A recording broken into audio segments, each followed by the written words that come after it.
you own it. Let every mile bring a smile, yeah.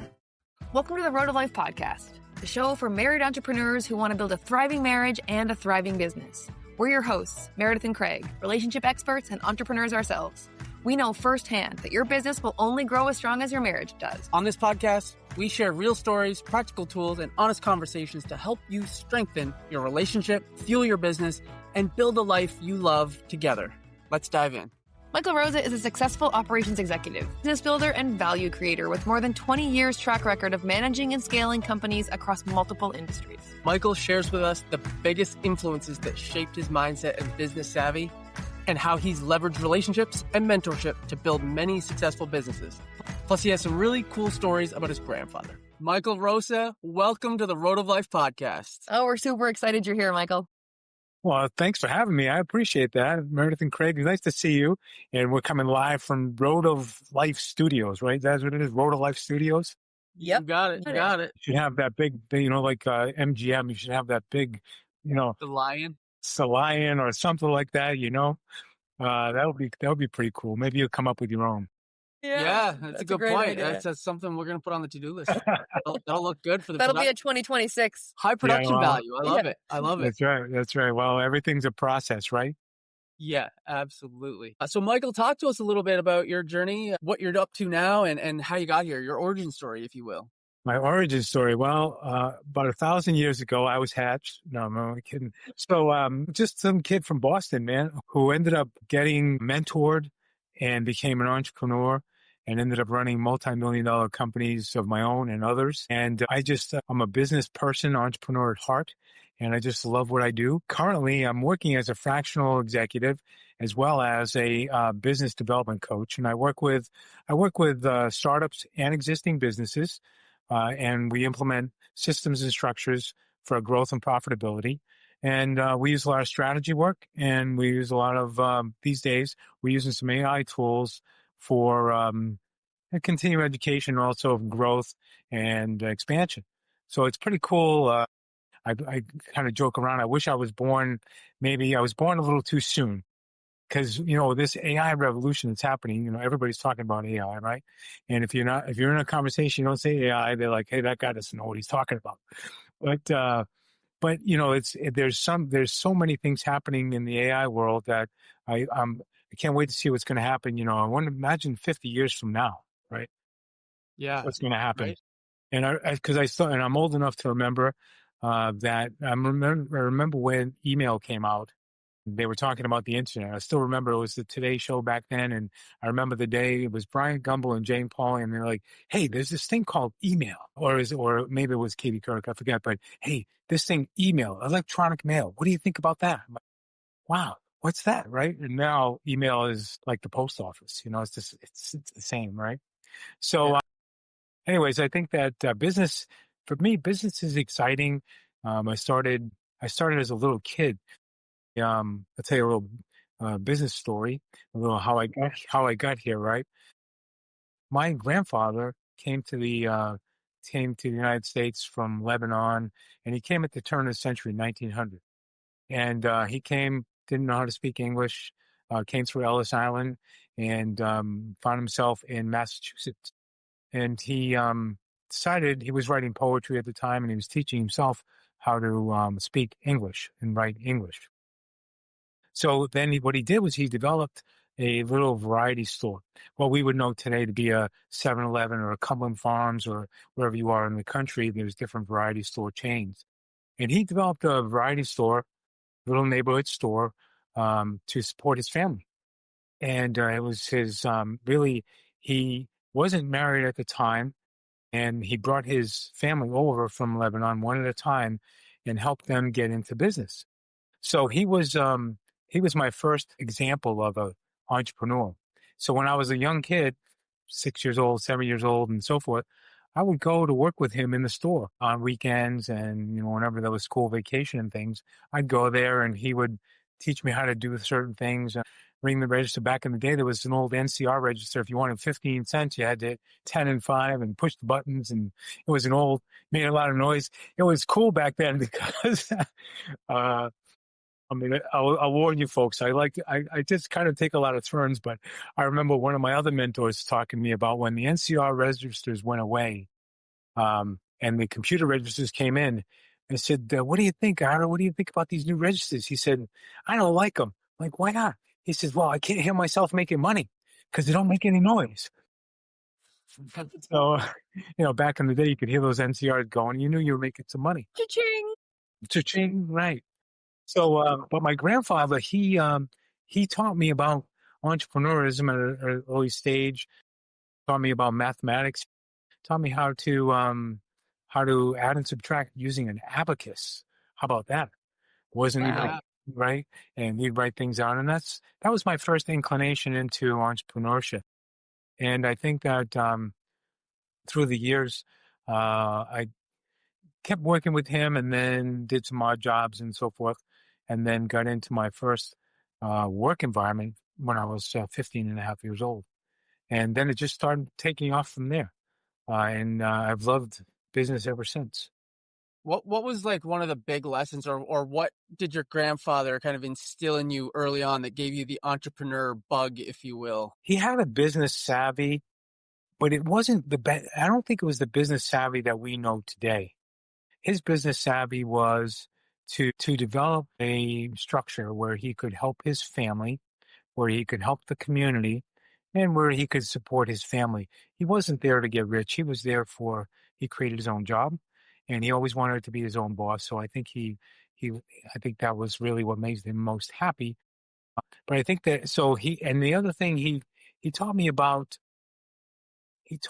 reputation, and I think reputation in business, because he was a reputable person. He helped people when they needed help. He had a stellar reputation for honoring his word and being a man that you could rely on. And he extended, during the Depression age, he extended people credit who didn't have anything. And I don't even think he ever collected on all the kindness and generosity that he gave to all these folks. I think he just let them have the food and everything they needed. And he always thought, he was a religious person. He said, "God will give me more, and I'll make more." So I think his reputation was probably reputation in business, and as a man, I think was his greatest gift to me. Wow. Sounds like an incredible man. He was He sounds like a amazing. wonderful human. Yeah, amazing. Yeah. Yeah. Stand-up guy. I heard abundance in Yeah, that's what I there. heard. I heard community and wanting to just make his community better and help his fellow human. The other thing I heard you say about your grandfather is that he didn't do it to get rich. He did it to build the life that he wanted. He didn't have those aspirations of more, more, more. He just had visions of a life he wanted to create, be his own boss, create his own job, if you will, and then have the time to be with his friends and his family and to build that life. And be able to help others when during the Depression, when they needed it, without needing it back. Yeah. Yeah, that's exactly right. He was selfless. He really was. And it's a great example. This in 2025, it's very difficult to imagine what it was to live in the 1910, 1920s, basically go through Depression age. It's very difficult to imagine now. We went through COVID, which is a whole different thing, but it was a whole different mentality then. And he was extremely grateful to be here, and he wanted to use that gratitude to pay back to his community, and basically take care of his family. It's amazing to me, like the mindset your grandfather had in that period of time when, to your point, I have no idea what it was like to live in the 1920s, but the Depression couldn't have been easy. And I don't know that sort of personal growth and personal development was quite the industry then that it is today. And yet somehow he had, he believed in gratitude and abundance. I wonder where his growth mindset came from. Yeah, I think it might have been part of the culture. His culture, he was from Lebanon, might have been part of the culture. I'm going to say this. I think you're born with it. I've come in contact with thousands of people that I've worked with, that have been in my employ. And there are some people that are born with it. Some people are exampled, and then they absorb it, and then they live it. And then there are some people, frankly, that they don't have it, and they never will. And it's unfortunate because I'm sure they're special in their own way, in their own families and so forth. But I think that it's intrinsic for a lot of individuals to be quality people, right? To be the type of people that are reliable, dependable, they honor their word, they are who they are, they take care of their family and they take care of themselves. And they have that instinctive drive, like salmon swimming upstream, they have that instinctive drive to be better, to do better, to give back, and to treat people well. And I think that, and it's easy, we all get caught up in it. And I'm sure that I've been, you know, um, I guess I've probably done it myself, but, and I try not to. We think of ourselves a lot, and we get self-centered, and the next thing we need to do better with the people around us and our friends, family, and so forth. So I think, to your point, I think it's intrinsic. I really do. What a legacy to leave too is like, he came across, he's hardworking, he came across in through Ellis Island and, built this life and then instilled those values into you. And then now you're growing up and you're doing your thing. You're at 15 and getting your first job. And back then, I don't know, like you tell me, but I don't think was that a common thing then? Like at 15, you go and you join the workforce, or because I know it's not as common. Yeah, it seemed natural to me, but it wasn't as common. So this is how old I am, folks. This is the 70s, okay? And frankly, I was, truth be told, I wanted to go to work because I wanted to buy a car, because I'm a motor-headed at heart. I wanted to have a car, right? But I was developed early in me, and I had examples of my father and my mother as well, hardworking people. They worked in the supermarket business for years and years. They retired in the supermarket industry. And I witnessed both of them get up early, get to work, do a great job, come home and take care of their family. And then, so I had the work ethic was exampled plenty of times in my lifetime, whether it was my uncles, my grandfather, my uncles, and my parents. So it was natural to me to go to work.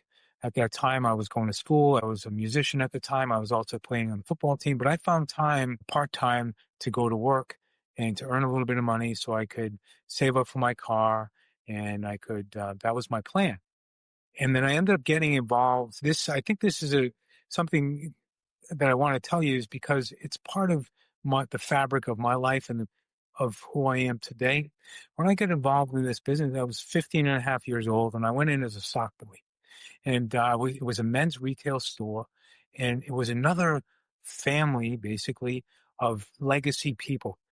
Well, this young man at the time, he seemed old to me, but he was really in his 30s. And he went out on his own, left his father's and his grandfather's business to develop this retail clothing store, men's clothing store, off price at the time, in the 70s. I went to work for him as a stock boy, and I just loved it. I mean, I was there, and then we were doing Levi jeans and all the cool brands back then. And I just loved being there. I was working hard in the stock room, and then I'd come out and say, "Hey, why don't you come out in here and talk to the customers, and maybe you can sell something if you want to." I'm like, "Oh, this is fantastic!" I thought it was the best thing. And by the way, $1.65 an hour. By the way, okay. And I remember getting a raise to $1.90, and I thought I was a king. I was like, "Oh my God, I got $1.90 an hour. I'm gonna light the world on fire." So, anyways, what I saw in this man was, here he was, his family was the Walmarts of the turn of the century. For instance, in New England, they had these department stores, sorry, called Mars Bargain Land, and they were the Walmarts of the day. Probably started at the same time Sam Walton did or something like that, but they were back up there, and he was part of that group. His grandfather or his great-grandfather, his grandfather, his father, they all went in that system, and he was in that system. He learned a lot. But he said, I got to go on my own. I've got to spread my wings. I'm going to take a shot. I'm an entrepreneur. And that kind of spirit intrigued me because that's who I am today. And the question is, I guess, is it intrinsic or was it learned? And so I started working with him. And I was given all kinds of opportunities. I was a hustler. When I was given a challenge, I didn't, I might have been afraid maybe, but I don't remember being afraid. I remember being excited. And when I was given a challenge, maybe I didn't know what to do, but I tried anyways. And what happened was, in doing so, I opened a lot of little doors for myself and ended up leading to a big door. And so the story about that is that by the time I was in my mid-20s, I ended up to be an owner of the company because I had done so much. I had done so many different things that he just made me a vice president and part of the company. And he and I were principals of the company till we sold the company in the early 90s. So, but all the while, when challenges came up, I just said yes. You got to move over here, open the store. Yes, I'm ready. Let's do this. I'm ready. And that was a tremendous entrepreneurial lesson. And to this day, I never forget him. I called him actually. I called him maybe it was about 5 years ago. And he's much older than me, but I called him and he was so grateful and here's this man. He said, I didn't think I did enough for you. All these years I've been thinking I didn't do enough for you. And I said, no, I did everything for me. And the man started crying and I did too. It was just like, I was so grateful to him for showing me the examples of entrepreneurship, showing me the examples of the ups and downs of business, gave me a tremendous education. Spent most of my 20s in New York City. The chief function for that particular company, my chief function was merchandise manager and buyer. So I spent most of my 20s in New York City on a plane, going to Chicago, going to Los Angeles, buying clothing for this multimillion-dollar company. So it was a wonderful experience. And I really have to thank him for giving me the opportunities that I had to be able to develop the way I did into a business person and entrepreneur. So many nuggets there, so much to pull out of that. Like three big lessons that I'm hearing right off the top is feeling the fear and saying yes anyway, and just the power of saying yes. And then the third one being the power of mentorship and what you were able to pull from your mentor in business. Yeah,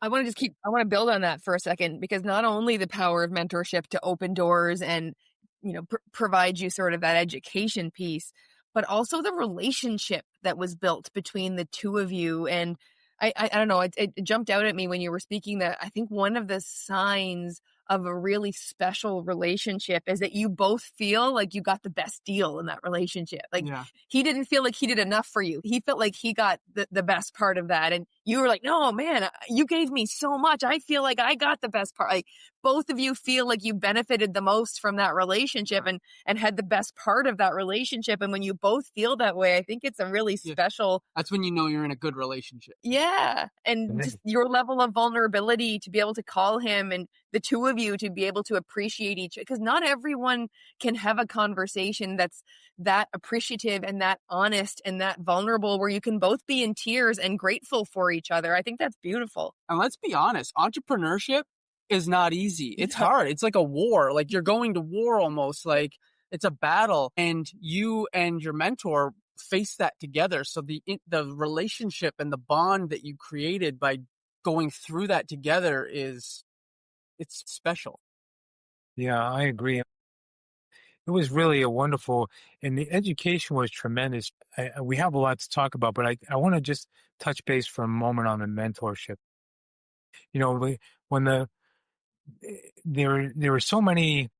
This is a person who led by example, who showed me the tenets of business and how to conduct myself in business manner.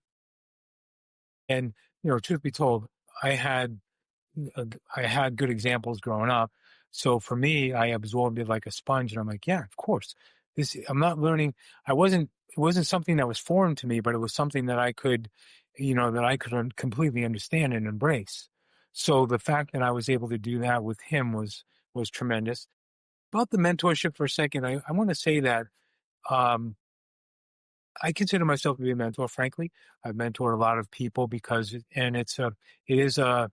it's a give and take, but it feels so good to give, right? And I think that there was a part of him that just felt good. I can only imagine him seeing this young guy. I was 10 years younger than him, I think it was, at least, more than that.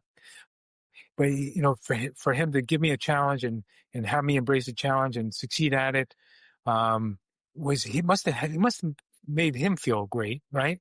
And it made me feel great because I was like, wow, I did that. I can't believe I did that.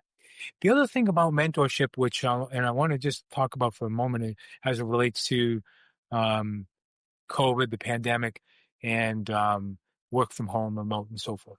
We're remote right now. Truth be told, we haven't met face to face, but I feel we have because we could have this great conversation. And I feel I know you folks.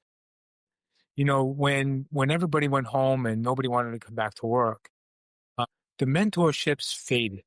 Now, so when you were in a big company, there's so many different companies that were built on mentorship and, hey, put your arm around this guy or girl and let's go. Let me show you the way. You can do this. Let's help you achieve. And you got tapped on the shoulder for some things because you were showing great promise, if you will. So when everybody went remote and nobody wanted to go back to the office, that stopped. I mean, there's a rapport you can have on the Zoom call, but you don't see that person 8 hours, 10 hours a day. You just see them for about an hour or less. And then you just have to assume that, okay, well, that person knows what they're going to do and that person's going to take care of that. But you don't get to see them in action. You don't get to see that actual thought process, right? So sometimes when you're mentoring people, like and some of the people that have worked with me, and I've trained them or tried to develop them, I've had to develop people behind me to take over certain roles that I've had so I could do other things, right? And that's really what it's all about. It's training people to do what you can do so you can do more, so you can do better. When your company does better, everybody around you does better when you're doing better. So when you're training and mentoring people, you want to see that and you want to see them get it, and then you want to see them grow with that. And I don't think you see that in this environment today because of all the remote work that's going on. That's a good point. It's I'm sure you've heard of the company. There's a company out there. I'll just say the word. I don't know if we get paid for this, but ServiceNow, and there's a guy by the name of Bill McDermott.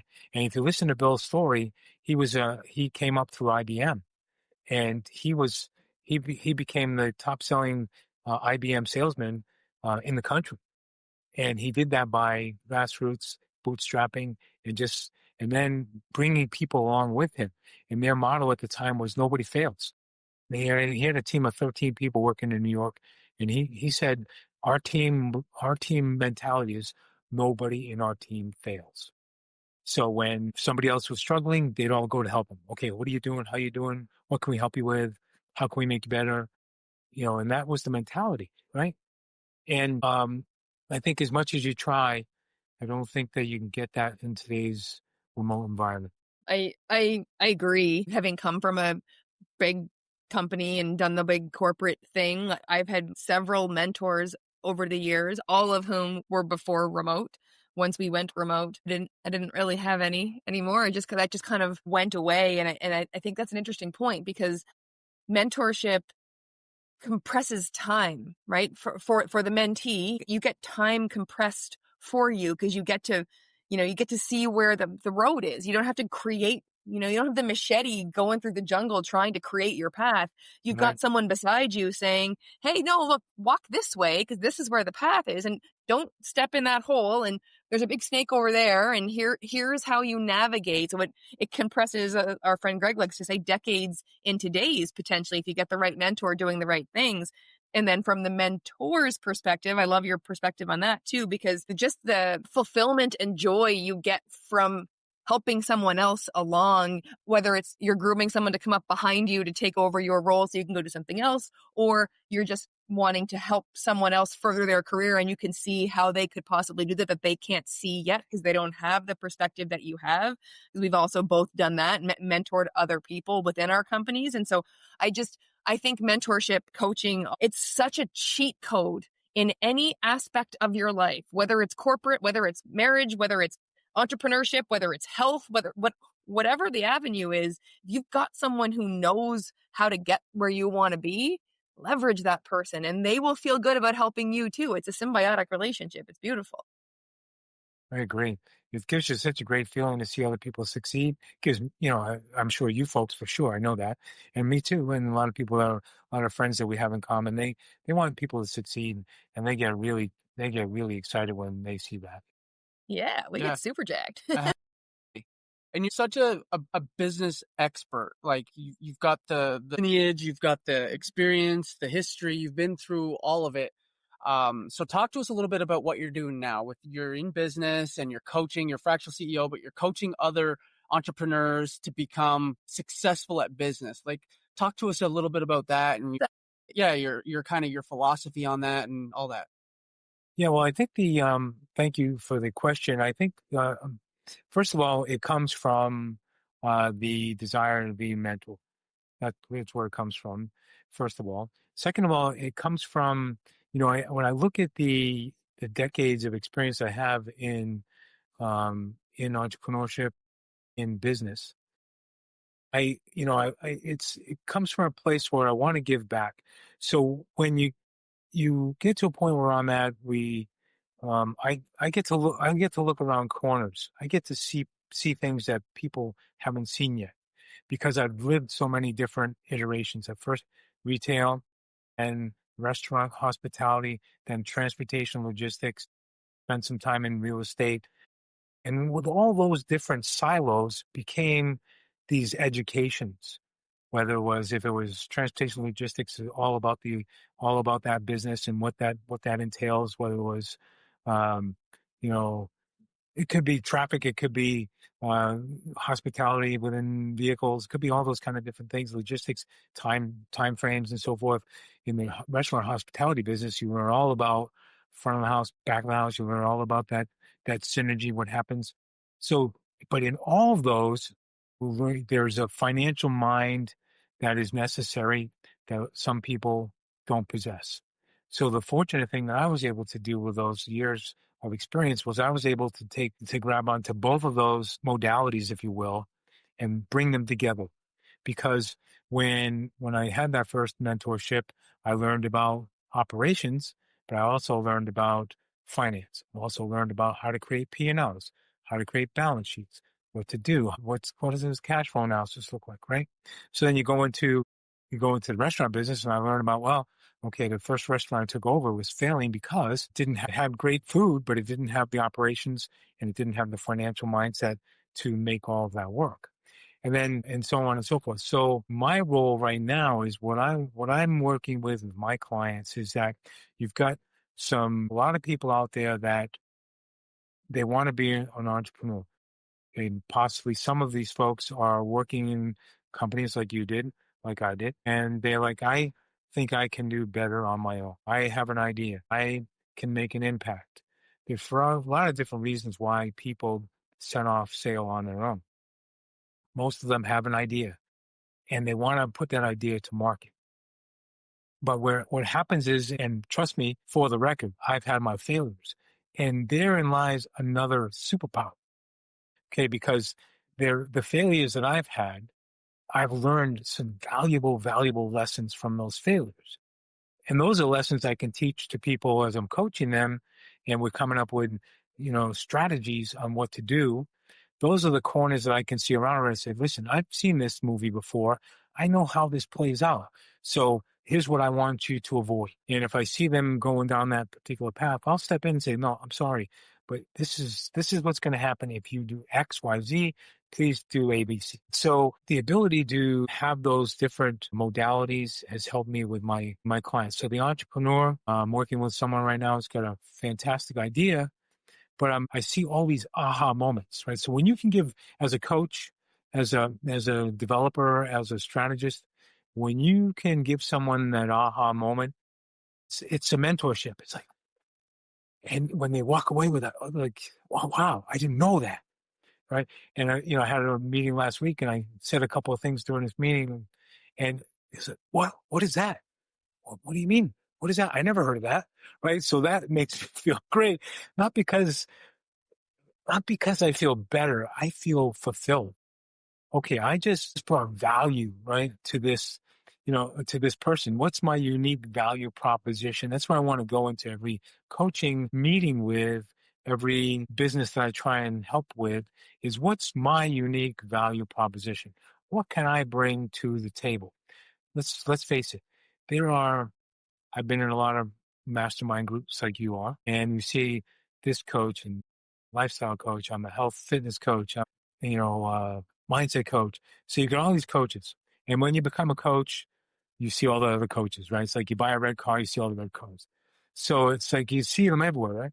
So how do we differentiate ourselves as coaches to bring special value, to bring unique perspectives and unique values to the clients? So I think it's kind of a long-winded answer, Craig, but that's what I'm doing now. I'm bringing my silos with me. I'm bringing my baggage, good and bad, and I'm trying to guide people to fulfill their dream. Entrepreneurship is a dream, right? So, and there's been some phenomenal. I mean, I'm also a student of business history, right?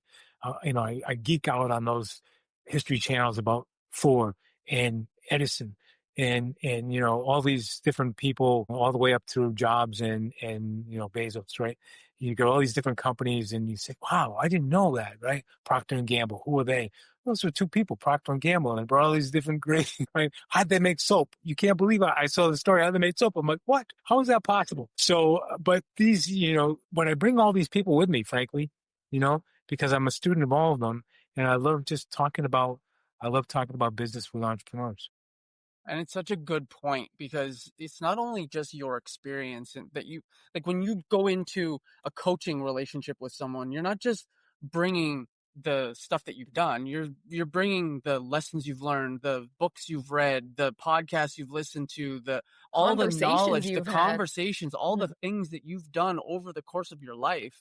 So it's not just this one kind of microcosm, like, oh yeah, I've been in this situation here. It's all of that experience over the course of your history, your life, that you're bringing into that relationship. It's great point. And something else I heard you, two things I want to build on from what you just said, Michael, is I think it's two mindset pieces that you have. And one is that you see your failures as a superpower, and not everyone does. Most of us try to avoid our failures, and we want to pretend like they didn't happen. And when we started our entrepreneurship journey, we had some pretty epic failures, but we did exactly what you said. We didn't think of them like superpowers, but I will from this point forward. But we said, what's the lesson here? Because this can't have been for nothing. What's the lesson we're pulling from this faceplant that we can take forward with us? And when we did that, it saved us from a bigger future faceplant. So I love looking at my failures like superpowers, because as a recovering perfectionist, I struggled hard to even look my failures in the eye, let alone look at them like they're something good. So that's a huge piece. I think that's a huge frame. And the second is, you said it a couple times that you're a student. It seems like you are constantly learning and leading with curiosity. You don't seem like you walk up to every situation like, I already know what's going on here. You're like, how can I learn more? What more is there for me to get from this? Like, you seem like you step forward every time with a curiosity and a desire to learn and develop. Where does that come from? I guess it's like that. It's almost like the perfectionist thing, Meredith, right? I want to get better. I want to get better, right? And the way you get better. So I'm a martial arts guy as well, right? So I've trained for 3 decades. So when you on the superpower thing, when you get beat, when you're on the mat, it's like you're going to go down, but how do you get up, right? So I'm a sensei, I'm also a teacher, and I want to learn and teach at the same time. So when when you go down, you're going to go down. But it's like when I see a student go down, I'm like, get up. How are you going to, you got to get up. Right. And then so I have that mentality as it relates to business. You go down, you got to get up. Right. So the I use that superpower thing as far as as an example of those lessons. That's a lesson, right? So I'm constantly ingesting as many lessons as I can. I want to listen. We have all these calls where we're both part of mastermind groups. I'm listening to these people and I'm taking notes and I'm learning, right? And I want to be of great value. The other thing about whether you're a fractional person or you're coaching, you also learn, right? So every time I'm with someone, I'm learning about their business. I'm learning, and I'm like, okay, that's a good takeaway. I can put that in my pocket, right? So, and when I go to with martial arts, we go to all these different seminars. I just want to walk away with one thing, just one little tidbit in my pocket I can walk away with to make me a little better. When I listen to all the podcasts I get on these mastermind calls, I'm doing that. If you think about it, and the way you framed it made me think of it this way, Merritt. When I get on those calls, I'm making myself more valuable to the person that I'm going to be meeting, right? There's my unique value proposition. Yesterday, I was on a call. It was a mastermind call, and it was a group that we have in common. And I heard, not for I'm going to admit it on live podcast, for the first time, I heard the term AEO. Now, we know SEO, but how about AEO? Right? So SEO is search engine optimization, right? AEO is accurate engine optimization. So it is born in the stage of AI. So I learned all about the difference between SEO, AEO, and how they work themselves together. So if I'm going to be working with a client about marketing, I can speak to that now because I'm going to do some more investigating. I want to know more about this. And how do we go from SEO and Google AdWords and all that kind of stuff to AEO, which has an artificial intelligence branch, if you will? And how can we bring that into this person's marketing strategy to make it even better? So and then all the podcast. So it's also, just to your point, Meredith, it's training, right? And I think of all the podcasts I listen to, when I'm at the gym, I'm listening to podcasts. I'm not listening to Top 40. I'm listening to some kind of podcast that's going to help me do better in the work that I'm doing with my clients. So it's an appetite for intelligence. I feel I'm always a student. We in martial arts, we say always the student, never the master, right? So are you a master? No. I could be because of my ranks, but no, I'm a student. I'm just learning, just like you. It's really cool to see the parallels actually between the martial arts and business and mindset. Like when you talk about being on the mat, you landed on the mat because someone did something that you didn't see coming, or something didn't go the way you planned, and now you're on the mat. But it's a superpower because now you know that could happen again. Now you've learned something that they're not going to get you twice with that same move. Right, exactly. It seems like martial arts has really helped you hone that. Failures are good because you're not going to get me with that again. I've got that. My awareness has increased on that, and now you're not going to get me with that again.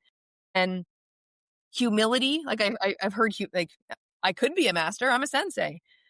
But I'm always a student. I like that level of humility that martial arts has instilled in you. I think is part of your thirst for knowledge or curiosity. We are the same. Like when we're at the gym, we're actually, what are we listening to right now? Good to Great, Jim Collins. It's a 25-year-old book, but it's the Awesome. principles, right? The principles are timeless. So like, it's not our first time listening to it, but let's listen to it again because there's going to be something else we get from it this time. And then the third thing, which we didn't really touch on, but what comes to mind for me with martial arts is discipline. To your point, I've been doing martial arts for 30 years. When I go to the gym, I listen to Audible, to books, to podcasts. I'm not listening to my top 40. You also have it appears from my perspective outside looking in, a high level of discipline. And those three pieces, that failures as superpowers, the humility that leads to the learning and curiosity, and the discipline, are really cheat codes in life that you've applied to life that you've gotten from martial arts, which I think is really cool. And one other thing that you said around, you're always learning, like you're always trying to raise your awareness from your clients, from the different opportunities that you have. It just reminds me of what you were saying the other day. We just finished recording a podcast on gratitude that's going to drop. And we talked about being grateful of learning. We learn from every single one of our clients. We learn in the mastermind that we run every single week. Like when you're open to it, when you're leading with curiosity and you're open to learning, there's something for you to learn everywhere. Where it's amazing. It's amazing. And it just, I guess it just makes me feel good. There's no better way to articulate it. It just makes me feel good. Not because I want to be a know-it-all, because I love being a resource, right, for people. And then, if they got a question or, I've done a half dozen startups in businesses that I knew nothing about. But after I did those businesses with those folks, I helped them with their businesses. I learned, right? And I learned those businesses for a finite period of time, but I did learn. But the other thing I would like to say just about, you talk about discipline, right? All right. And so I think that my grandfather was an incredible example of discipline. And some of my other mentors, the same thing, just incredible discipline. And, I've been going to the gym for 40 years. Okay. I don't even think twice. First thing out of my, I open my eyes, make my bed, put my gym clothes on, I'm going to the gym, right? Just sets my day off. No matter how I'm feeling, no matter what's going on, I lived in Massachusetts for 50 years. I wake up to a snowstorm. I'm going to the gym. I'm going. And because the minute you do that, you honor your word to yourself, right? So I'm a big, honor your word guy. Okay. My character means everything to me. My reputation means everything to me. I tell the truth. When I tell the truth, I can put my head on the pillow. They say, the truth is a soft pillow. Okay. When you tell the truth and you honor your word, you can put your head on the pillow at night and not worry about a thing. Right. But I want to talk about discipline from a little different angle. If you give me a little latitude, if you will, it's about planning. So, and I'll use your martial arts thing example as well. So you get hit, you go down, right? What do? You learn from that. You're down on the ground. You're going to get up. You learn. If you get hit a couple of times, you're going to maybe change your plan, or you didn't learn enough. You didn't learn well enough. So you got to learn some more.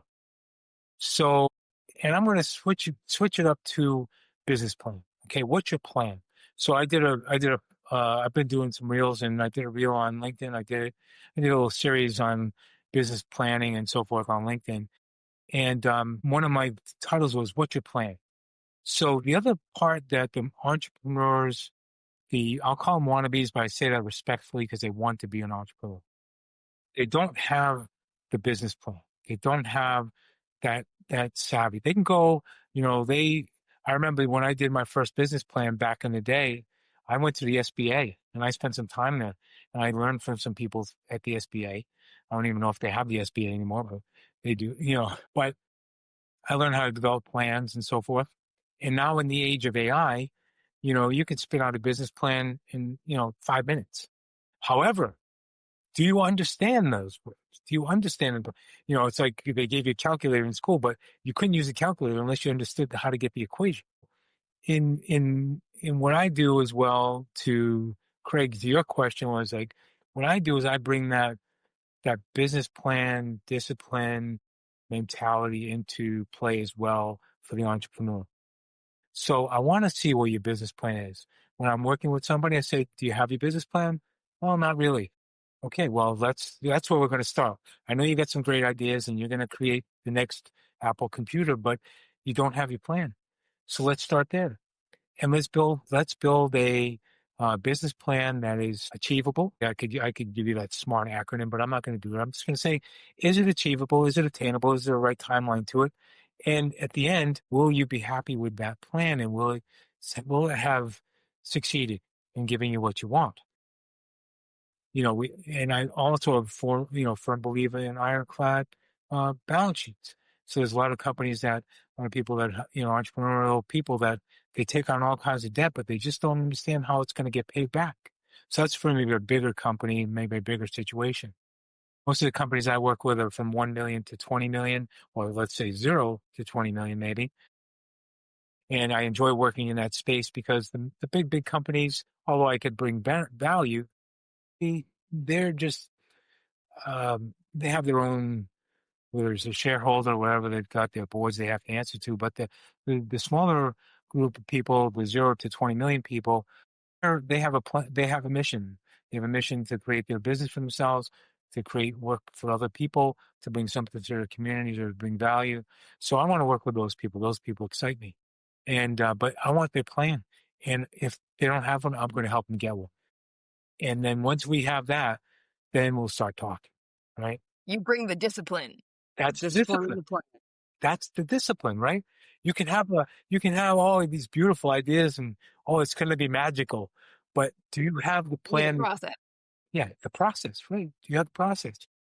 And so if that person's listening right now and they don't have that plan and they need a little help with accountability and discipline and they want to find Michael, how do they reach you? How do they find you? Well, they can go to my website, get a website. The website is mjr-advisors.com. And I'm also on LinkedIn. You can find me, Michael Rosa, on LinkedIn. Pretty good presence there. Those are the two best ways. You can schedule a call with me on my website, or you can reach out to me on LinkedIn and message me there, and we can set up a call. And that's how it mostly works, Craig. I do a lot of work from referrals. A lot of people refer me to their people, and then we get clients that way. And the same thing here, just like you folks, you're master connectors. And that's what we do, right? We give back, we connect, and we like to give people opportunities to meet other people, like-minded people that can give back as well, right? Absolutely. So yeah, if you're someone out there who's, you've got the idea, the execution needs some help. We've got a guy. We've got an expert. We've got a guy. We've got a guy in Massachusetts. Well, he's from Massachusetts. He's not there now. He's in Florida. You can't, you can't take Boston out of the Bostonian. You just can't. Yeah. You can probably tell by my accent. I still park the car. I still get coffee. I get all this stuff. The faster I talk, the louder I talk, it comes out. And I'm always gonna be a Massachusetts Bostonian. Boston guy. You're just parking your car in Jacksonville now. Yeah, parking the car in Jacksonville. Right. Exactly. I love it. We'll include all your links below, Michael. Yeah. Thank you. I greatly appreciate it. It's such a pleasure knowing you too. I've just known you for a short period of time, but I know we're going to be fast friends. Absolutely. I've told my friends about you, and I know you're up in Canada, right? Yeah. So it's nice to have friends like you up in Canada, and thank you so much for the opportunity. It's such a pleasure to talk with. I really appreciate the opportunity. Thank you very much for being here, Michael. We appreciate you. Thanks for listening to this episode of the Road of Life podcast. Remember, your business will only grow as strong as your marriage does. So what's one action you're going to take this week to put something you learned in this episode into practice?